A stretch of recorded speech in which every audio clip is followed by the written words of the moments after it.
Hello, everybody. It's Tim from Linessa Farms, specialty in heirloom livestock. Thanks for joining us again today. So, it is our live stream August 3rd, 2022. If you have questions, by all means, let us know. Um, I'm probably going to assign some moderators here early on. If you're on tonight, please say hello. Let us know where you're coming in from. That way I have an idea who's on and watching tonight. So, again, if you guys have any questions, let me know. I will do my best to answer them. If you start seeing any technical difficulties or anything weird, make sure you give me a heads up. I know last week uh, my mic just completely pooped out on me, which was kind of sad, but um, it actually seems like this headset actually works a little bit better and the sound quality is a little bit better. So we're going to go with that. Tonight, I wanted to talk a little bit about off label. And extra label drug use. So once we kind of get into things and get going, I will talk more about that. So again, if you're here and you're joining us, either a repeat or you're here for the first time, feel free to let me know that you're on and let me know where you're from. That way I have an idea of who is on and who I am talking to. If you have any questions or anything like that, just go ahead and type away. I have a slow response set. You can only type about every 90 seconds. And that's just to keep anyone from spamming or trying to monopolize. I'll answer all the questions that I can, but again, I can't sit here and have like a one-on-one conversation with you because that kind of takes away from everyone else. So we got a video that came out this week. We were talking about flushing. Flushing is one of those things that is just well known. It has been around just forever, as far as I can remember. And flushing is kind of a way of manipulating Mother Nature and kind of going with Mother Nature to get these ewes and does to actually ovulate harder and to drop more eggs. It appears through lots and lots of studies. And it's kind of funny. A lot of times we have these. Oh, hello, Mitch. So it appears that a lot of times we have these practices that were going on for years and years and years by the quote unquote old timers.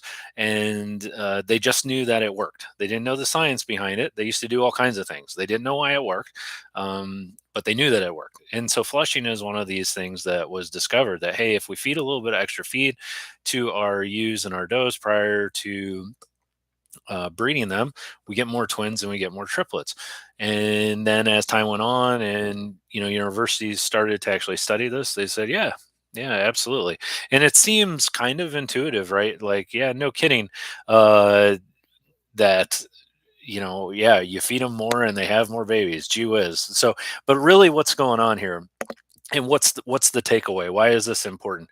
Well, it's important to note this because there are some things that you can do to screw this up, and there are some things that are probably not as intuitive as you might think. So we got the video about this. We just put it out last night, but I think it warrants talking about it. We're getting into that time of year where you need to start thinking about breeding. If you don't have a breeding plan in place yet, you probably should. We are really we're getting to where we're getting into the late December, early January babies now. So if you don't have a plan in place and you're especially raising for market, this is the time to do it. So essentially 2 weeks before breeding, we want to feed a little bit of extra nutrition to our ewes and our does. And what this is going to do is this is going to cause them to ovulate harder, drop more eggs. When there's more eggs there for sperm to impregnate, then or to inseminate, then you're going to get more babies. It's pretty simple. So 2 weeks prior to breeding and 3 weeks after breeding. And the reason for that is we want to make sure that those embryos stick, they get implanted, and they work properly. You can really screw things up by pulling them off feed too early. So there's a few times of the year that this doesn't work. There's a few times that it works really well. Obviously, if they're in the height of breeding season, it's not going to work very well because they're already going, the hormones are already in place. If it's really, really hot outside, If you're getting daytime temperatures like in the 90s, a lot of times what those ewes and does will do is they'll actually just absorb those embryos, and you will lose them, and you'll have an open ewe or an open doe out there that you may not have expected. So a little bit of extra feed. What do I mean by a little bit? I mean, a pound to maybe a pound and a half per head per day of extra feed. This doesn't necessarily have to be grain, and we talked about it in the video last night that you can just simply set aside some nice pasture, and you can turn them out on nice pasture when it's time, when you're getting in that 2 week pre-breeding period, and that can cause flushing effect as well. This is very, very well documented. It works very, very well. The thing that you need to realize is really, really undernourished, malnourished females, this isn't going to work for. And overnourished females, this isn't going to work for. So, as a matter of fact, uh, if we compare slightly underconditioned and overconditioned ewes and does to one another, what do we see when it comes to their ability to get pregnant? And when we're looking at the numbers of what are they actually having, what we find is that through these studies is that you have a much better chance of a ewe or a doe getting pregnant, period, if they are slightly under conditioned than if they are over conditioned, slightly over conditioned. Same thing goes for twins and triplets. You have a better chance of getting twins or triplets on slightly under conditioned ewes and does than you do on over conditioned ewes and does. So keep that in mind. Over conditioning is a bad, bad, bad, bad thing. There's no reason to have over conditioned animals. It is really hard on them when it comes to their reproductive state, their ability to get pregnant, their ability to have multiple babies. It hampers and infringes upon their milk production because of where they get fat deposits. It is not good. It can also lead to chronic respiratory illnesses because they're actually not able to breathe as well when they have a lot of extra weight. So definitely things that you want to keep an eye on. So if we had to say, like, in a perfect world, what do you do? Well, if you really you can go nuts with this stuff. It's just like anything else. Like, you can really just go crazy with this stuff and go overboard. But ultimately, the university studies are saying if you have ewes and does that are just ever so slightly under conditioned, I'm not telling you to starve your animals, but what I'm telling you is maybe going into a month prior to flushing. If you were to maybe not feed them anything extra at all, just let them graze on pasture or just let them have their hay, and then hit them with that flushing 2 weeks prior to breeding, you're probably going to get a little bit better response out of them than if you were to have them just right at that Goldilocks conditioning phase and then try to flush them. So just something for you to keep in mind. Obviously, we're not advocating for anyone to do anything goofy, like starve your animals or anything like that. That's not what I'm saying. I'm saying ever so slightly under condition, or just kind of have some feed held back from them. We have had questions from individuals that or want to know, like, when can I breed back my ewes or my does? The answer to that is you can breed them back at weaning. We see people do that successfully. Like at that 6 week mark, when they're weaning, they will immediately put a cedar in them, and then they are ready to go within a week. So the cedar and the PG 600. So essentially, we're looking at progesterone, suppository vaginal suppository for 7 days, followed by gonadotropin, that HCG, that PG 600, excuse me, is going to be a shot that's given subcutaneous in the neck after 7 days of that cedar. And then within 24 hours, those ewes and does should be going into estrus. Again, if you're not putting a marking harness on your male, implore you, please do it. You will save yourself a lot of trouble by putting that marking harness on your males, on your rams or on your bucks. And again, I like to change colors frequently. That way I can tell if ewes and does are getting remarked. Just because they're marked doesn't mean it's going to stick. So always keep that in mind. You may have to, you may have, a certain percentage of them that end up getting remarked. So, tonight I wanted to talk about off label medications and extra label medications. So, many of you have probably heard the term off label medications. Um, Extra label medications is basically the correct term here in the United States. Uh, and basically, in a nutshell, and I'm not going to get into the deep weeds of the technicalities of this, but essentially, we're using an approved medication for a reason other than what it was intended for. And this can be very subtle. You can get into very subtle things about this. An antibiotic that is designed to be given intramuscularly, that is now being given subcutaneously, is in fact considered an extra label use. And again, don't get the terms confused. I may use them interchangeably, off label interchangeably with extra label. It's the same thing. The correct term here in the U.S., according to the people, whoever they may be, is extra label. So there's lots and lots and lots of drugs out there that are being used extra label for sheep and goats. And the reason for that is you got to kind of follow the money. Where is the money going? In order to get a drug approved, you have to go through trials. You have to get the blessing of lots of people.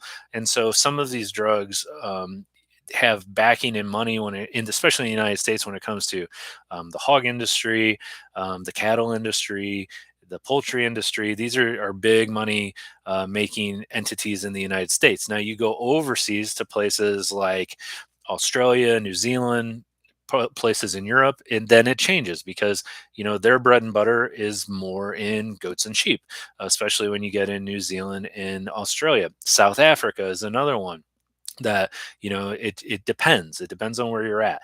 But we use a lot of drugs extra label. We give a lot of drugs not according to manufacturer's direction for dosages. We give a lot of drugs in different routes than what it was intended. An example of that, one of the Dr. Kennedy from Pipestone Veterinary Service, he is well known for writing that his desired dosage for penicillin that he always gave was 1 milliliter subcutaneous for every 10 pounds of body weight. That is a lot of penicillin. And some people look at that and they're like, holy smokes, that's a ton. But that's what they found worked appropriately. Some of these drugs that we're giving are not even intended.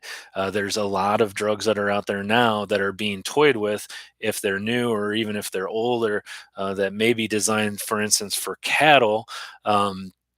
There are injectable vitamins out there right now for cattle, one in particular that has manganese, zinc, selenium, and copper in it. And so this drug that's out there right now that has all of those in it is an injectable that's given to cattle.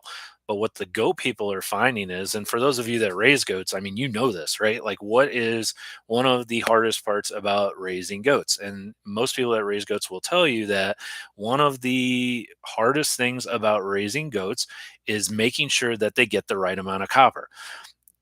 God forbid, if you're raising sheep and goats together, you've got to reinvent the wheel with the way you get the copper to them. But copper deficiency is a huge issue with goats. If you have a goat, and I know I'm preaching to the choir here with some of you, but if you have a goat that does not have an adequate amount of copper, you are going to see issues with parasite loads.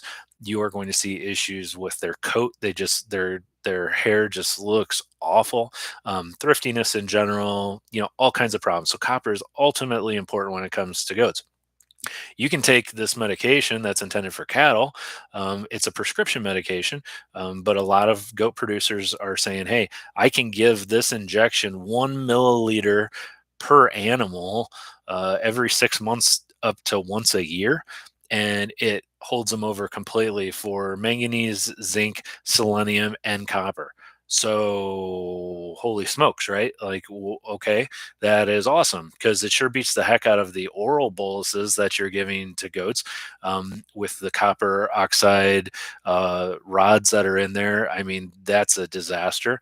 We've all done that, and we don't know exactly how they're going to absorb that. You're giving. This dose that they chew it up, sometimes they spit it out, sometimes they cough it up. It's oral dosages of anything for animals. If I could give nothing but injections, I would be a happy man. Doing oral and drenches um, can be a can be a real issue. As far as copper is concerned, Betty asked, "What's the best copper product to use and dosages?" So as far as copper is concerned, ultimately, um, it is if you can get it for them in their feed naturally, that is obviously the best way to get it. But if you can't get it to them in their feed or with a feed additive, with a feed mineral, um, there's really good free choice minerals out there that have copper in them. But again, and I promise I'm getting to my answer here, buddy. Um, the problem with the mineral is okay, how do you regulate how much that they get? um, the copper oxide, how much do you regulate that they get? That's what you keep running into over and over and over. So what a lot of people are using now is this multi-min 90 is what it's called. I'll type it in here for you. Now you're not going to be able to get this without a vet. You're not going to be able to get this without a vet script. I know some vets are very proactive and they're on this and they're offering this to their customers to use under their supervision for their goats. Honestly, buddy, if I had to say, like, no kidding, if you want to know that they're getting what they need, without a doubt, um, this is injectable copper. So at that point, it's over, it's done with. You inject it, it's done. There's even some really forward leaning people out there that are offering this, even to their newborn kids. They're giving 3/10 of a cc to their newborn kids. This is not like earth shattering stuff. We've been giving BOSI, which is vitamin E and selenium, to goat kids forever. Since I was a kid, we've been using, maybe not necessarily BOSI, but BOSI is vitamin E and selenium mixed together. Some of you may have seen MUSI in the past, and MUSI is just a heavier dose of BOSI, um, to kind of slight it down. I would say BOSI is to MUSI what LA 200 is to LA 300. And I'm not saying that it's equal in doses in that way, but what I'm saying is you've got the same stuff just in a heavier dose, if that makes sense. So, and that brings up a good point, is that some drugs, some nutrients, some vitamins, and we run into this in humans all the time. You need something to get something else to work properly. So, in humans, we need calcium in order calcium and vitamin D like work together. They're like little buddies. So you need vitamin D in order to absorb calcium appropriately, and that's why they add and fortify a lot of these foods that we eat. And when it comes to our livestock, selenium and vitamin E are fellows that get along nicely with one another. So if you're giving, in this case, if you were to give this multimin 90 that has a lot of, not a lot, but an acceptable amount of selenium in it, then you would need to give some type of vitamin E to go along with it in order for that selenium to be adequately absorbed. Now, again, you're not going to get multimin 90 off the shelf. It has to be prescription from a veterinarian, and any veterinarian that's worth their weight, in my opinion. I'm not a vet, so take this with a grain of salt, but I would suspect that any vet that really knows much about anything would know, if I'm giving a sheep or a goat selenium, I need to give them vitamin E as well. That's the exact reason why BOSI and MUSI are both vitamin E and selenium. So hopefully that makes sense. Um, a lot of the vitamins that are out there, More is not always better. And you got to be cautious with that. You got to be cautious with that when it comes to antibiotics. You got to be cautious with that when it comes to copper. You have to be cautious with that when it comes to, um, vitamins and nutrients and everything. More is not always better. So when you think about copper, it's well known that copper is poisonous to like 99% of sheep. There are a few breeds of sheep, and somebody, if refresh my memory here. I think it's Icelandic sheep actually need copper. If anybody on here knows the answer to that question, um, yay, thank you. I can only fit so much in my brain, and I know there's a sheep that needs copper, but I don't know which one it is, and I think it's Icelandic sheep. Other than that, almost every other breed of sheep, if you give them copper, uh, a little bit of copper is going to be fine. But if you were to like dose them with copper, or inject them with copper or something, eventually it can't get cleared from the liver. Essentially, is what happens. It's not necessarily that it's toxic; it's that it builds up and they can't clear it, and it will eventually get them. It will eventually kill them. So, um, I guess now's a good time to say this. I don't want to go down this road, but it's I've said this before, and I want you guys to keep this in mind. Always, always, always, for those of you that raise sheep, always, always, always pay attention to your feeds that are very high in copper, and don't let your sheep get close to them.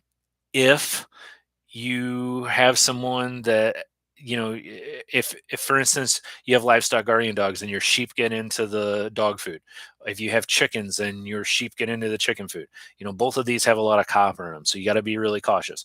A single dose, they get it one time, they get into it one time and they eat a little, chances are it's not going to kill them. It's just going to be in there, and it's going to take a really, really, really long time for it to clear. But if your rams or your ewes are getting into dog food every day, eventually it's going to catch up with them, and it is going to kill them. So just something to keep in mind. Um, so getting back on track with, sometimes you hit these sweet spots when it comes to drugs. Antibiotics are a perfect example of this. Of if you don't give enough, you end up with resistance.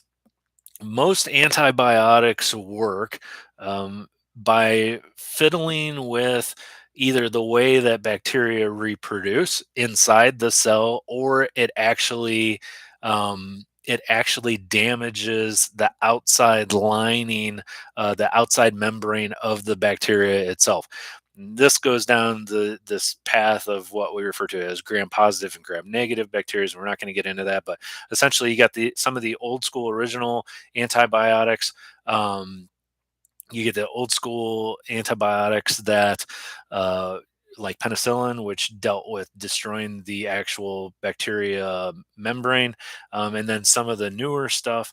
I believe like tetracycline and stuff like that works in a different way. So the point is if you underdose repeatedly antibiotics, you allow some bacteria die, but some don't, and the ones that don't are allowed to replicate, and you get this strain of bacteria that's not resistant to antibiotics, and they don't work anymore. That's what we're scared of. That's the big gremlin that we're afraid of when it comes to, um, that's the big gremlin we're afraid of when it comes to, um, antibiotic resistance.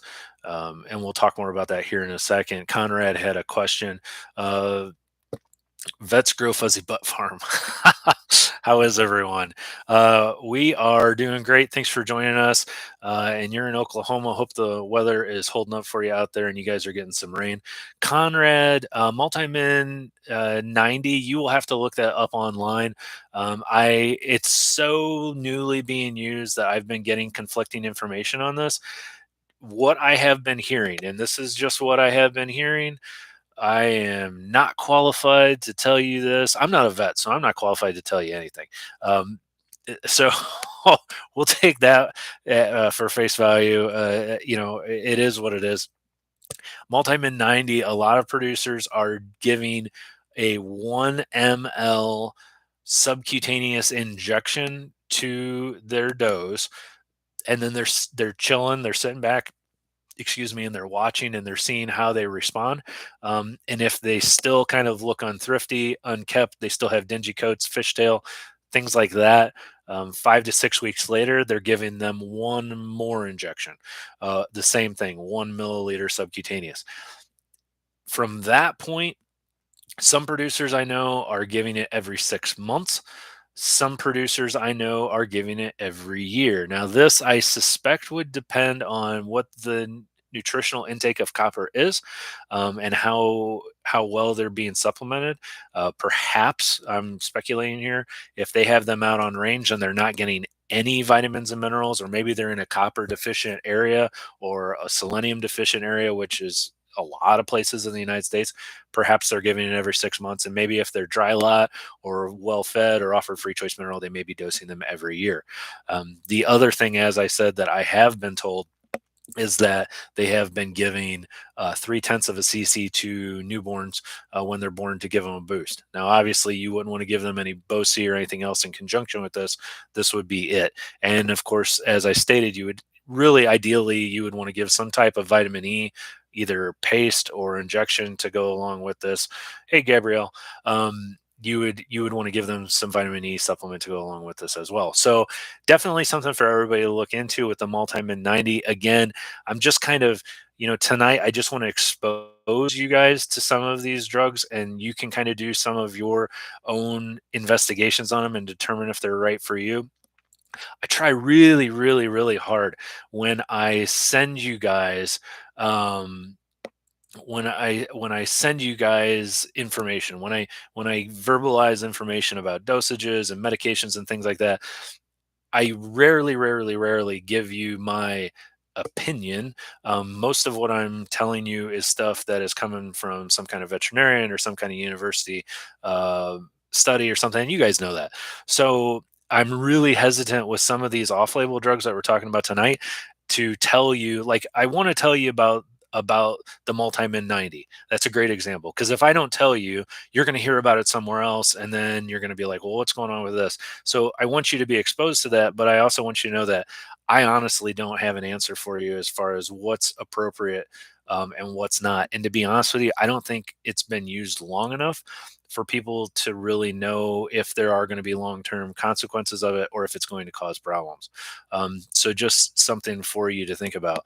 Segueing out of that, um, you know, eh, we'll kind of talk a little bit more about that here in just a second after I answer these questions. So, um, how accurate do you find weight tapes? You know, I think weight tapes are a valuable instrument to use to get your feet underneath you.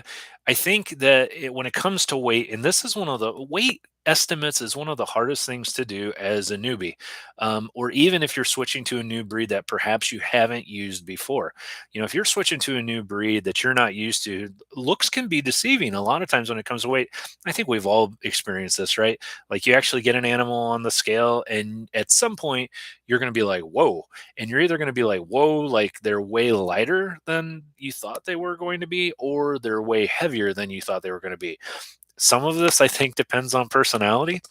uh, I know some of you are shaking your head right now, like, that guy or that gal, right? You go to their farm, or they're selling you something or whatever, and they're like, "Oh yeah, I got this kid, or I got this lamb that's 120 pounds," and you go out there and you look at it and you're like, dude, this thing is not 120 pounds. I've been caught before to where I was like, I've had some stockier, kind of frumpier build, traditional pull Dorsets, or even some South Downs or some Dorpers that I'm like, meh. I can normally guess a weight. I've been doing this long enough. I can normally guess a weight within like 5 pounds. And I've had some get on the scale and I was off by like 15.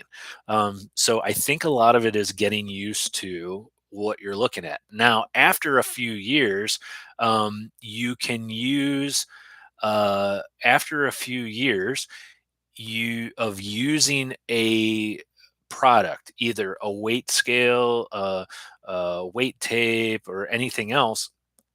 You can, once you get your feet underneath you and you get good at it, just test yourself, and run them across the scale and look at them and say, okay, this is what I think they weigh. Run them across the scale, and then see how close you are. And if you'll get pretty good at it. And if you start switching up breeds and stuff, you may have to use it again. So is it realistic? Somebody said something in the forum this morning that I agreed with 100%, but maybe deep down in places I don't talk about at parties, I didn't agree with it completely. And that was, if we're administering antibiotics, we really need to get an adequate, realistic body weight on these animals to dose them appropriately. And I surely can't argue with that. That is 100% true. And in a perfect world, I would like to do that. The reality is out in the field with maybe you're dosing 40 or 50 animals, maybe you're dosing 60, 70 animals for whatever reason, be it antibiotics or any other medication. You got to estimate sometimes, like unless you have some nice, really, really nice handling system, like you're not going to be able to run them all across the scale. I mean, let's be honest. So you have to estimate, right? And that's where learning to get your weights down with these tools and then getting good at estimating comes in handy, because this individual was right. Like, it's really important for us to dose these medications appropriately, and that's really, really difficult to do when we don't know their weight. So do your best to learn that. So I'm glad that you brought that up. I think that's kind of segues us into a good point that needed to be made, where, again, dosing medications appropriately is important. When it comes to vitamins, there's fat soluble vitamins and then there's water soluble vitamins, and this comes in handy with people as well. So our fat soluble vitamins are like vitamin A, vitamin D, vitamin E, and vitamin K. So fat soluble vitamins are actually stored within the fat, or within the liver. And it takes a really long time for these vitamins to clear.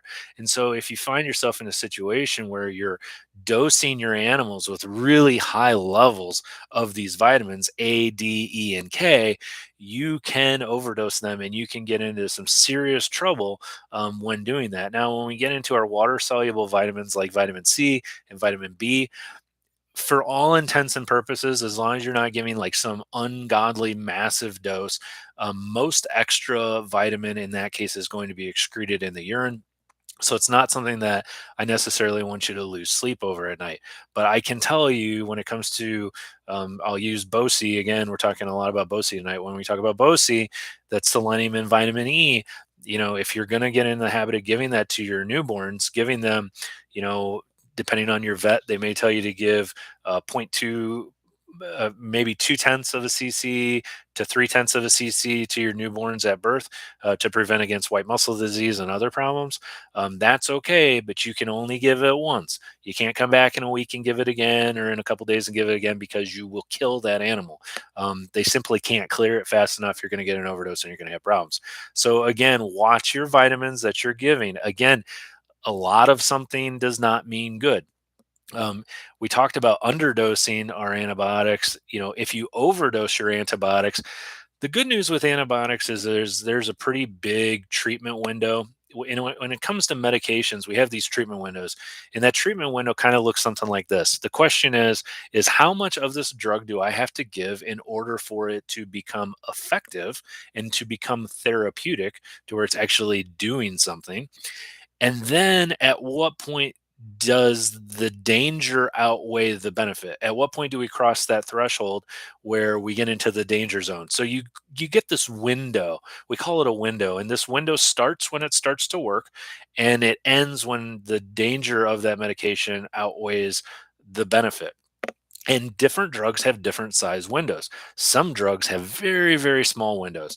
And these drugs are very dangerous and very, very well controlled. We see this with a lot of intravenous painkillers, things like that. Drugs like fentanyl is a good example. They have an extremely small window, treatment window. And then you get into antibiotics, and for all intents and purposes, and not all antibiotics are treated equally, but antibiotics have a pretty lenient treatment window, to where if you were to give too much, you would have to give a lot in order for it to have detrimental effects on that animal, as far as like permanent life threatening damage. Uh, we use the term ototoxicity, which is damage and problems in the ears. If you actually were to give, a lot of antibiotics, that can cause some ear damage, ringing in the ears, things like that. Um, We won't get into tetracycline based issues with children and stuff, but we're not going this isn't an adult medication channel. This is animal medication. But just to let you know, if you had to err on the side of caution, and again, this is my opinion, if you had to err on the side of caution when it came to dosing your antibiotics, I would rather see you err a little on the high side than err on the low side. We most definitely want to avoid getting antibiotic resistance, and that comes from underdosing. So if you need to be on the safe side, if you're out in the field and you have to guesstimate, that's my magic term for estimating and guessing together. I would prefer you guesstimate heavy on the dose than low on the dose. Um, so, when antibiotics, what's the problem with antibiotics? Well, the other problem with antibiotics is, and you guys may have heard of this, we talk about VFD, and that's that Veterinary Food Directive. And where did this come from? It used to be a few years ago, you could buy Aeromycin crumbles, which is basically tetracycline crumbles that you could feed to your animals. Um, and that's no longer available. You can still get the Aeromycin, you can still get it, but you need to get it through your veterinarian. Your veterinarian has to write you a script for feed companies based off of how much Aeromycin you would need. Aeromycin, they like to say, is only used in a small window of time prior to lambing and kidding because it helps clean up the ewe or the doe from bacterial infections and helps them from spreading that to the baby. So a lot of producers feed Aeromycin crumbles as they get closer to lambing and kidding. Foundation feed, we actually sell Aeromycin crumbles. I have the approval I had to apply to with the federal government in order to sell that, and they monitor me. And basically, if any of you go on Foundation Feed, you'll see we have Aeromycin there. But in order for you to get it, you actually have to have your veterinarian email Foundation Feed a script for that before I can give that to you. So what's the problem with Aeromycin? So why did we do this? Well, for years and years and years, and this is going to be our segue into performance enhancing drugs, is people would feed antibiotics all year round to their animals. And if you like it or if you don't, I'm not here to take sides. I'm not here to tell you what's right and what's wrong. I'm just here to tell you the truth.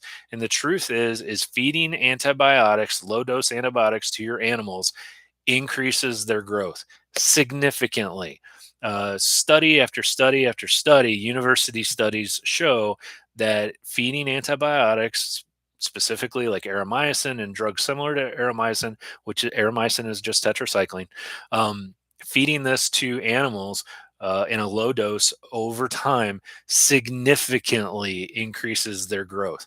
And when I say significantly, I mean like animals not getting antibiotics compared to animals getting antibiotics at the same feed, same rate, same feed per head, 10 to 15% more growth with the animals that were fed the antibiotic as compared to the ones that weren't. So that's huge. So that's a huge incentive for people to feed antibiotics to their animals. And this goes on to this day. Lots and lots of producers. I'm sure no one you know or anyone I know, but lots and lots of producers, specifically in the show arenas, things like that, feed antibiotics, low dose antibiotics all year long. And the reason for that is the animals are healthier, the animals are thriftier, the animals have a much, much, much higher feed conversion ratio. And again, I'm not telling you to do this. That's not at all what I'm telling you to do. I'm just telling you the truth. And so when you see this out there and you're like, what's going on? You can revert back to this and you can at least remember why someone would do that. And it does seem a little counterintuitive. Too much antibiotic can actually destroy all of the gut bacteria, all that healthy rumen, and you can run into problems. But what they find is with a low dose antibiotic, it's just enough to where it does a little bit of damage to that bad bacteria. It helps to hamper things like inflammation in that intestinal lining, and it helps the animals to absorb nutrients more readily.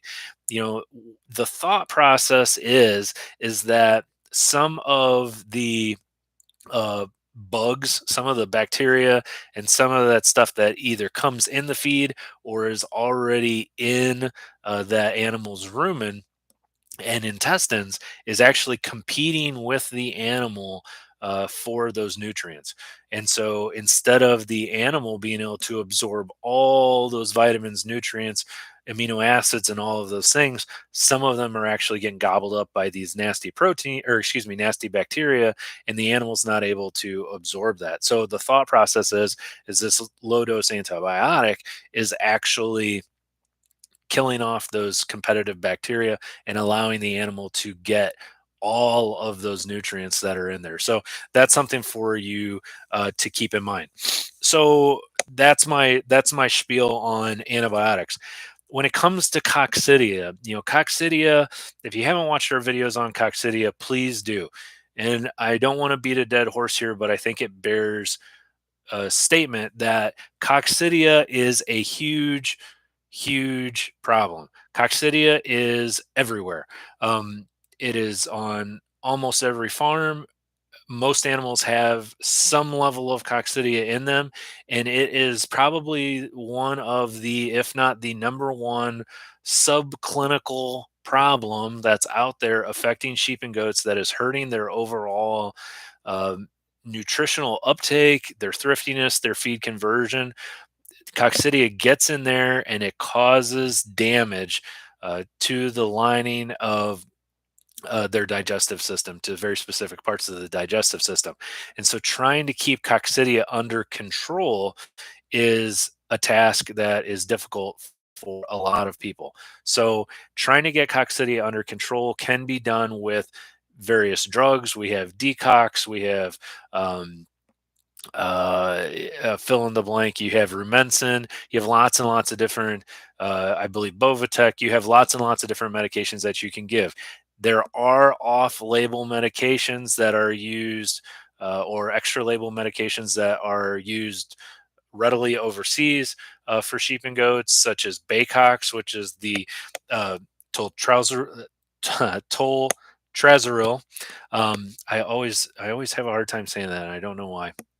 Uh, so the toltrazuril is overseas known as Bacox, and you can buy that here in the United States. And this stuff wipes out coccidia. It has very little. Hey Javier, it has very little side effects, if any, that they can note. It is not so hard on the animal like Corid. Corid is I don't want to say it's a dirty drug. It's just Corid's really hard on these animals, and it requires lots and lots and lots of dosing.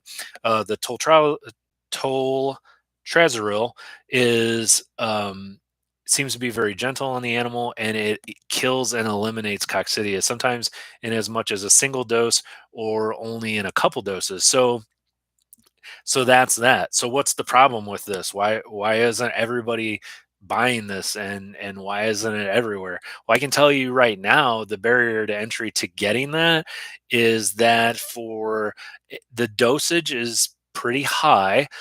For an average animal, you're looking at 1 milliliter for every 5 pounds of body weight, or 1 milliliter for every 3 pounds of body weight. And to buy a liter of this stuff, probably you're going to come in somewhere around $300. So that's a huge issue that you need to keep in mind. So definitely something that may hamper your excitement when it comes to getting this medication. There's another medication out there that is basically a derivative of the toltrazuril, and that's Marquee Paste. And you may have heard this term used before, Marquee Paste, and that's Marquis paste. And this is Panazaril, and it is basically in the same family as the toltrazuril. Good lord. Um, so that's where those two are coming in, and one is not cheaper than the other. So something for you to keep in mind if you happen to see those out there. Yes, they work very, very well.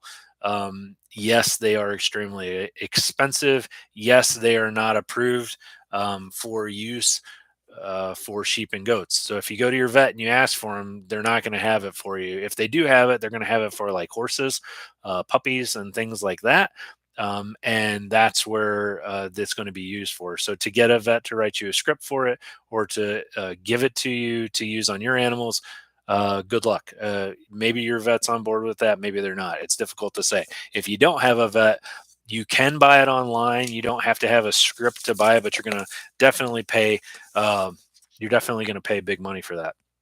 So we're at about 45 minutes. So I kind of wanted to round out our talk today by talking about everybody's favorite thing, which is just cheaters in general. So, um, there's that old saying out there. There's a lot of money in show stock. There is a ton of money in show stock. Pot, the pot at some of these shows is very, very high. The amount of money that people pay for show stock is very, very high.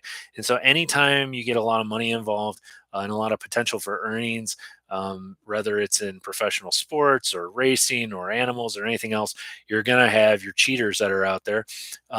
And a lot of people, there's that difference between extra label drugs, and then we get into like, this is not extra label, this is illegal.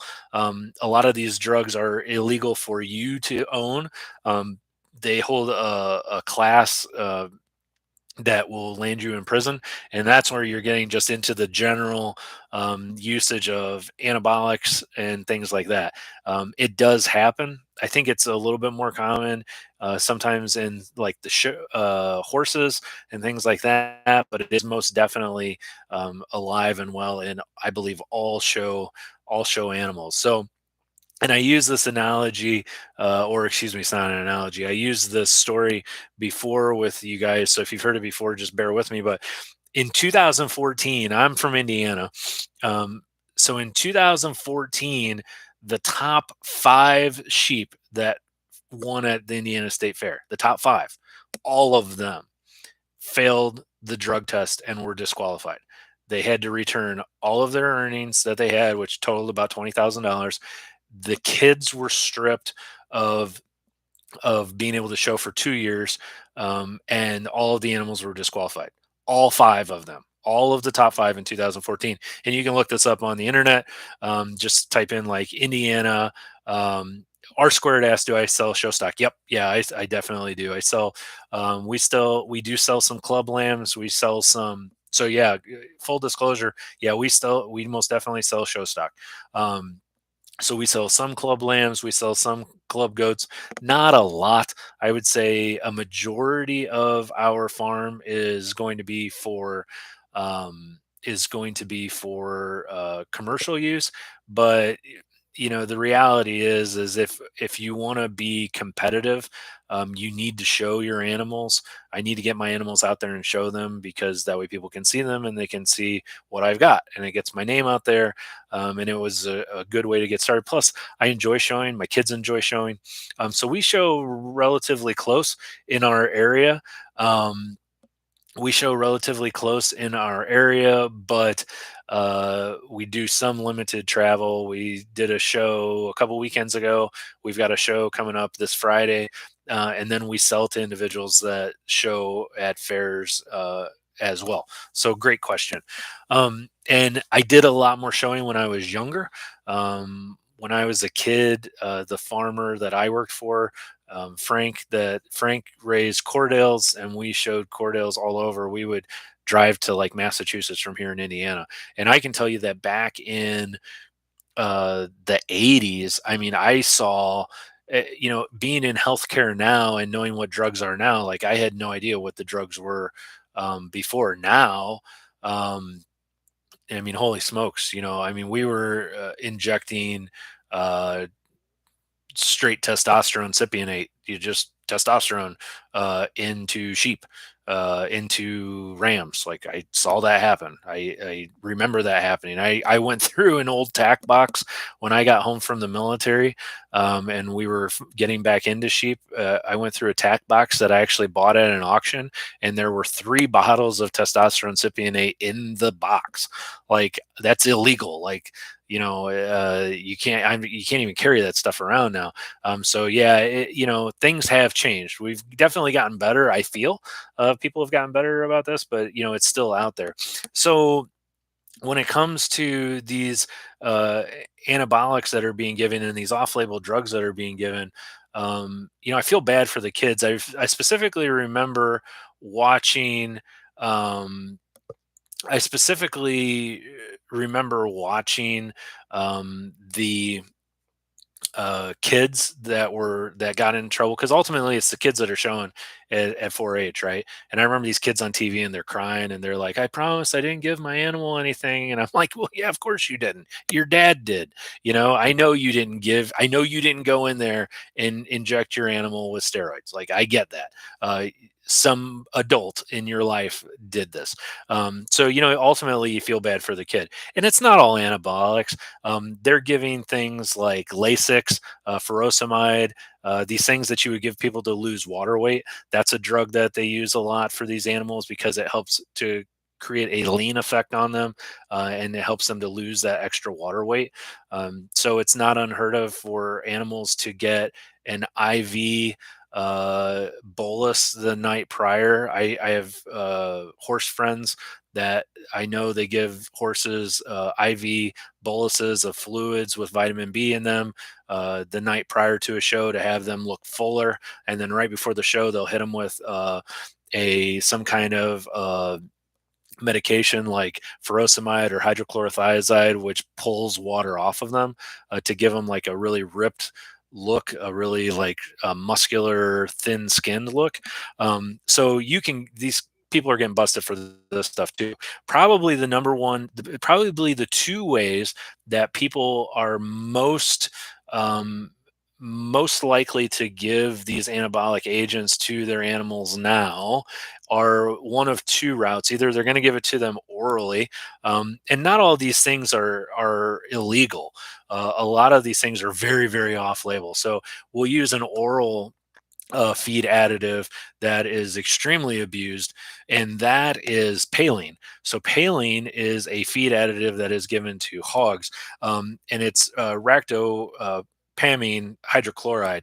And so Paline is given to hogs. It's legal to give to hogs. You can buy this at the feed store, and people feed that to sheep and goats, and it increases feed conversion ratio. It works. It has a very synergistic effect that helps them to grow muscles. What you'll notice, you can sometimes pick out a Paline fed animal at the fair. Um, and I will say this as a side note is we don't give anything extra to the animals. Not that I would be inclined to do so anyways, but my hang up mentally is my kids. My kids are the ones that are showing these animals, and my kids are not stupid. They're out there with me. They're out there with me every day feeding these animals. The girls I have three daughters. The girls 24, 24, 17, and 13. And they're out there all the time. The senior in high school and the freshman in high school are out there all the time. Um, they show and they lose. My girls lose a lot. Um, and not to say that the animals that win are cheating. That's not what I'm saying. I'm just saying it's not worth it to me to have my kids win and for my children to have to go out there and know that they cheated or know that they're doing something illegal. Like, I don't care that much. I don't need that ribbon that much.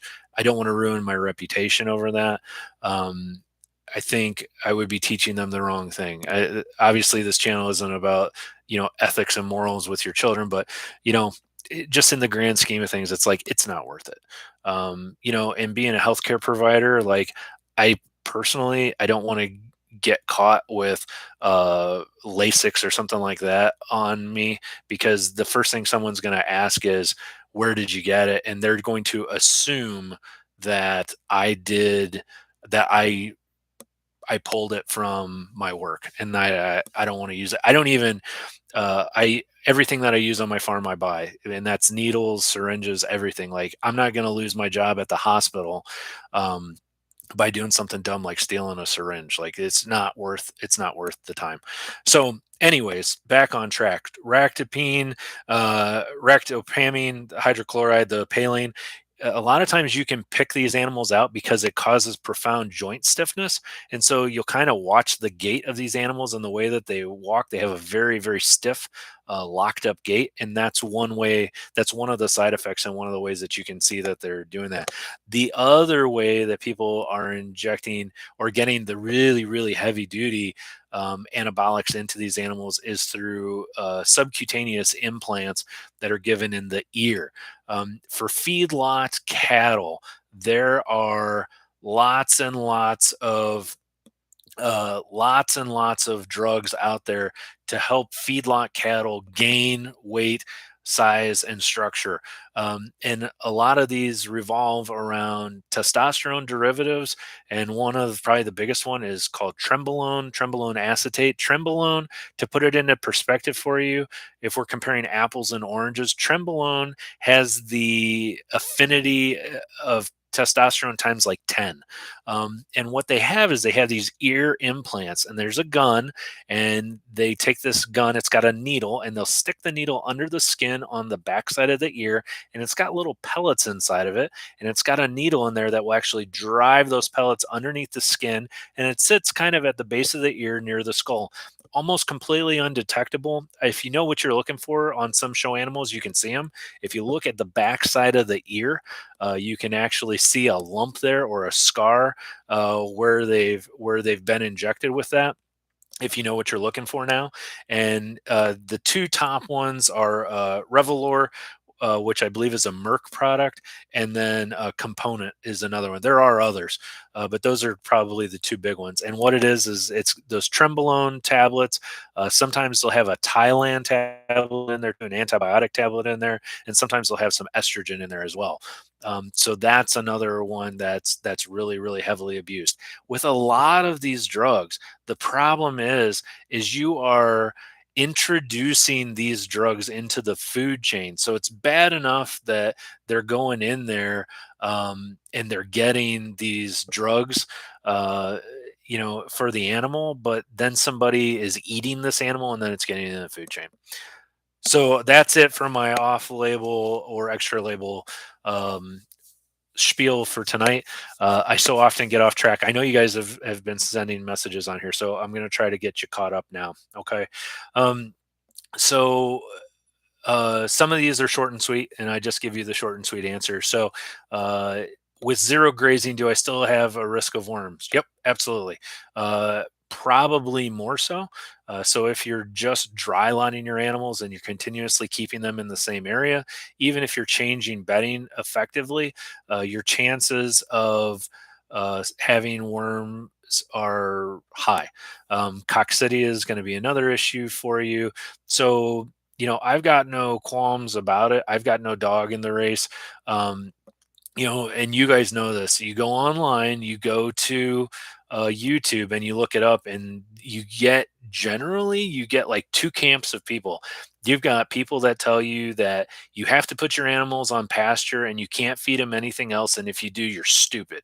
And I always just shake my head when I hear people say this. Like, you're not going to make many friends, and you're not going to get a lot of viewers if you keep telling them, this whole demographic of people that watch your videos are stupid. The reality is not everyone can afford to have 1,000 acres to run their animals on, and I really despise it when they tell people, "Oh, well, if you don't do it this way, you're dumb." The reality is that some of you, I don't know the last time you guys checked, but God isn't going to make any more land. And the prices of land are relatively expensive. So if you look at how much money it costs, and some people are blessed with family gave them land, or they inherited land, or they live somewhere where they were able to buy it very cheap. Where I'm at here in Indiana, for 1 acre of land, I'm looking at anywhere from $7,000 to $10,000 an acre for farm ground, for just pasture. That's not even pasture, that's dirt acreage. So it's going to take a lot of livestock for me to recycle that, to eat that cost of what it's going to cost me to buy more. So I get it. I understand that that a lot of you can't afford to have all that acreage, or maybe where you live, maybe, we have friends that live in Tennessee, Kentucky, Washington State, uh, places where, Montana, where they've got lots and lots of mountainous terrain, and you don't have the space to run these animals on pasture. And I get that. And so dry lot is a reality for some people, and that's okay. You can have great animals and take great care of them on a dry lot or on a pasture. If I had the choice, if it was a perfect world and I could do whatever I wanted to do, I would have tons and tons of acreage, and I would rotational graze my animals just a ridiculous amount. If I didn't have to work, if I didn't have to work 12 hours a day at the hospital 5 days a week, I would be out there rotational grazing my animals on thousands and thousands of acres. But the reality is, is we have to be realistic with each other. We have to be honest with each other. It doesn't do us any good to attack each other and to go into these camps and be like, you got to do it this way, you got to do it that way. No, no, no, no, no. I give you ideas. I give you things to ponder, things to chew on. And some of the things that I tell you are going to work for you, and some of the things that I tell you aren't. And that's okay. So, moving on. Um, so, Betty White, uh, is yes, our family works together. It's very important for me. I think, it's very important. For this should be something that you should enjoy. This should be something that you can share with your children. You can teach yourself and your kids a lot about all kinds of things, when it comes to farming. And that can be math, it can be dosages, it can be all kinds of things. So getting yourself and your kids involved, this is good for your mental health. It is good for just brain health in general, learning new tricks and tasks. It's great for depression and anxiety. There's a reason why lots of people with PTSD and things like that find farming to be beneficial, because it gives you a reason to get out of bed every day. You can't just wake up and say, you know what, I'm not gonna do this today, because there's something out there that's counting on you. And I kind of scoff at this as well, is people ask me all the time. I can tell where they're going, and they don't like it, but they say, well, how many animals do you have? As if that's relevant. We have a lot, and to be honest with you, it fluctuates. And we co-op with other farms, and it fluctuates from time to time. You may catch me one time where I have 300. You may catch me one time where I have 100. We normally don't drop below that. But how many animals you have, I don't think that's necessarily relevant, because I can tell you, we have followers and we have friends that are older and maybe retired or don't have a lot of land. My friend Jonas comes to mind, out in New York. Jonas takes better care of his sheep than most people take care of their children. Um, so, how can I disparage this guy and say, well, don't listen to Jonas because he doesn't have 400 animals? Some of the producers that I know, look, I may be nice, but I'm not stupid. And sometimes people get confused. They confuse the niceness for weakness. I've been around the block more than a time or two. And I can tell you that some of the farms out there that I've been to that are running 1,000, 2,000 head are the most disgusting, gross, abusive, horrendous places I've ever seen in my life. And so for them to say, like, yeah, don't listen to this person because they don't raise as many animals as I do, uh, you know, okay, whatever. Um, so, uh, as far as anything natural for coccidia, I don't have an answer for you right now. I know there are some things out there, some remedies out there, um, but I agree with what you're saying, that no, so far I haven't seen anything that's promising and makes me feel warm and fuzzy inside. The thing that I want to see is consistency. There are things out there that work, and I don't think we should write those things off. Diatomaceous earth works in certain instances. Garlic works in certain instances. Chewing tobacco works in certain instances. The old timers years ago, we used to boil chewing tobacco, and get the juice from that and drench the animals with that juice. It was not uncommon to go to the show barns when I was a kid and see people feeding chewing tobacco to their sheep and to their goats and to their hogs. All of these things do have some benefit, but when we look at how do you dose and how do you do this consistently, you run into issues. And so, you know, while some of these things work, there's a lot of hangups in, okay, how do I know that I'm giving them enough? How do I do it consistently? And how do I consistently get the same results? And that's where I get into trouble. We don't want to give chemicals any more than anybody else. I don't want to give drugs any more than anybody else. But trying to bridge that gap between what's all natural and what's not, and what works and what doesn't, it puts you in this situation where you're like, on one hand, I've got to do what's right by these animals and I have to keep these animals healthy, and on the other hand, I don't want to go so far that I'm pumping them full of all kinds of chemicals. And so I will do more research on the natural, if there are natural things that truly do work and truly are effective for coccidia. But as of right now, I just don't have anything good and solid to give you. When it comes to cleaning out the pens, you should be deep bedding as much as you can. You need to have bedding, straw, corn cobs, corn stalks, whatever you have in your geographical location, use that, and use it to your advantage. You can use slotted floors if you have the means to do that. Maybe you have an old hog barn or something like that. You can put straw over slotted floors and the urine will go through it and the feces won't. There's lots and lots of options. If you have to use bedding on ground, I recommend you use it on ground. That way it gets absorbed. And I recommend you use a lot of lime underneath it. And then you change it out as necessary. You either keep adding to it to keep it as clean and fresh as possible. If you walk in there and you're smelling ammonia and it's about to knock you out, you need to clean it. If you walk in there and it looks like mud and it's nasty and it stinks, you need to clean it. And you go in there, you clean it out, and you put down fresh bedding. This is a huge, huge issue, and it's a huge time constraint. And you need to plan ahead when you're doing your bedding. You need to plan ahead, and you need to look at it before you start laying it down. And you need to say, how am I going to get this out of here once I put it down? Try to plan as strategically as you can to get your bedding the heck out of there. When you put it down, you may be able to borrow the neighbor's skid steer. You may be able to borrow a tractor with a bucket. You may have to hand shovel it out of there. I don't know what the answer is going to be for you, but it's something that has to be done, and you just have to deal with it. Use your old bedding. Use it. Use it to your advantage. We compost all of our old bedding. We have 3 piles: year 1, year 2, and year 3. If you want black dirt, nice, solid, no kidding, just black dirt that you can go pot plants in, for us, at least, it takes us 3 years to get there. And that's of piling it up and flipping it. But that's another video. So, all right. What's your thought on hoof rot and goats? Are they like sheep and catch it just as easy? Seems like here lately, all I do is fight with hoof rot. I can't stand watching my sheep limp around. Yeah. So there's some misconceptions about hoof rot, in that um, people say, well, they're only going to get it if the ground's wet. They're only going to get it if they're walking on saturated ground, things like that. No, I've seen animals get hoof rot that are on dry, arid ground, and they just get the bacteria and it gets in there and they run into problems.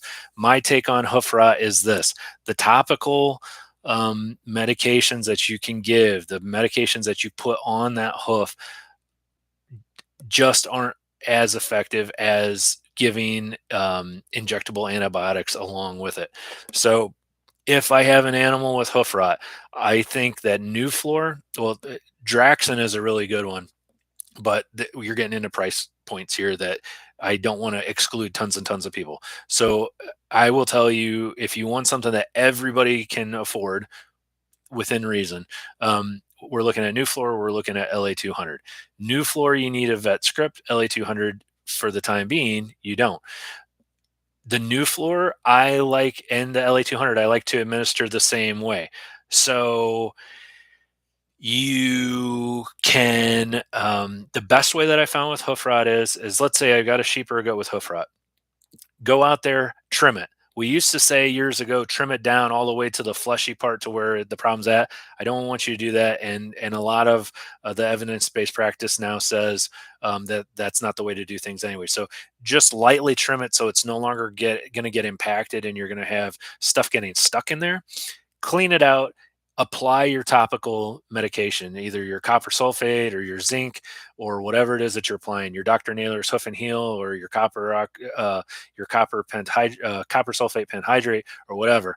Then I want you to give them an injection of antibiotic. If you're using LA200, I want you to give an injection of 2 milliliters per 100 pounds of IM injection. So intramuscular injection, 2 milliliters per 100 pounds is what you're going to give. 48 hours later, I want you to give them a subcutaneous injection of 5 milliliters per 100 pounds subcutaneous. So you get your IM injection that's going to get in there quick and hit them hard. And then 48 hours later, we're giving them a subcutaneous injection to kind of ease them out of it. These That type of antibiotic works best in a longer course, a longer dose, and that's what I say. New floor, we're going to change it up to where you're doing the exact same thing. You're going to clean the foot out. You're going to trim the hoof back. You're going to apply the topical medication, and then you're going to give them 3 milliliters per 100 pounds intramuscularly, and then you're going to go with 6 milliliters per 100 pounds subcutaneously 48 hours later. All the while, with LA200 and with the new floor, you are going to be treating every day, you're going to be treating that hoof with the topical medication, that Dr. Naylor's or the zinc or whatever, to make sure that you're at least keeping it clean and you're taking a look at it and you're making sure there's no gunk or anything in there. 99% of the time, that will clear them up. The beauty of Draxin, and we're not going to get too much into Draxin because it's outside of most people's price points. I will tell you the beauty of Draxin is, and why people like it so much, is it is a long acting medication. So in the case of like LA200, where you're giving it every 48 hours, penicillin, where you're giving it every day, the Draxin, you give it once and you're done. So that's what all the hoopla is about with the Draxin, and it does work really really well. And there are generics out there now, and the price is coming down. So something for you to keep in mind. Um, so as we move down from there, should I fear worming my pregnant animals? Yes, you should fear worming your pregnant animals, but within reason. There are some wormers that can cause damage to the fetus depending on which medication you're using. If you're using valbazin, which is the white wormer, you don't want to give that to pregnant animals. The evidence shows that it just basically causes damage to the baby during the first trimester, but there's anecdotal evidence to show that it can cause problems throughout the pregnancy. So we just don't use it. So valbazin, pregnant animals, does not mix. The other thing that you got to worry about with worming is, you got to be really careful and you got to keep on top of worming. I don't think worming pregnant animals is necessarily an issue. I think that letting an animal go until they get white eyelids or bottle jaw and then trying to worm a pregnant animal is a huge issue. It's bad enough to treat an animal that's really under the gun with, bottle jaw, white eyelids, and anemia and all these things, even when they're quote unquote healthy, which in all reality, they're not healthy if they've got that going on. But, the pregnant ones you really got to watch out for.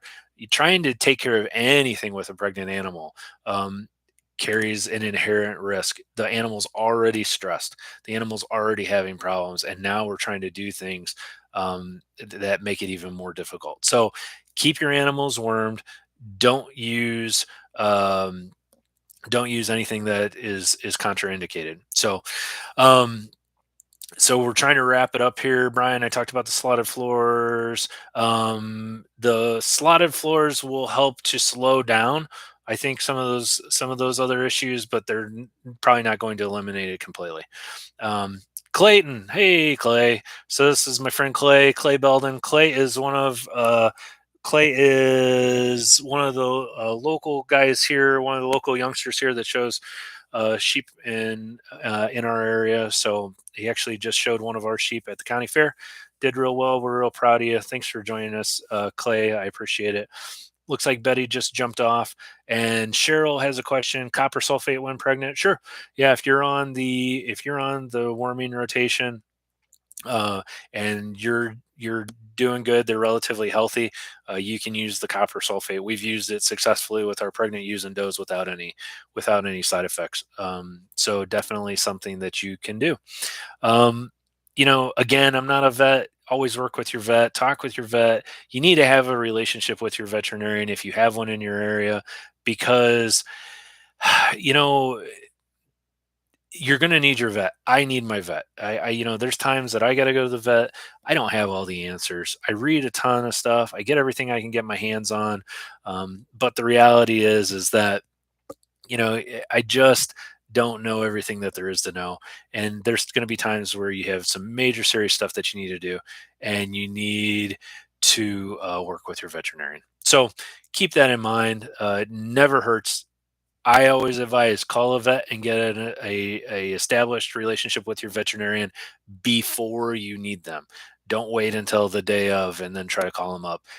Even if you just got to go in, introduce yourself, talk to them about what they expect from you and what you expect from them, and go from there. All righty. So this was a really good talk. I feel like we talked about a lot. We learned a lot. We ran a little bit over, but that's okay. We always run a little bit over. Our goal's an hour, but if we go an hour and 15 minutes, it's not the end of the world. I really appreciate all of you stopping by today. If you haven't hit the like button yet and you would consider doing so, I would appreciate it.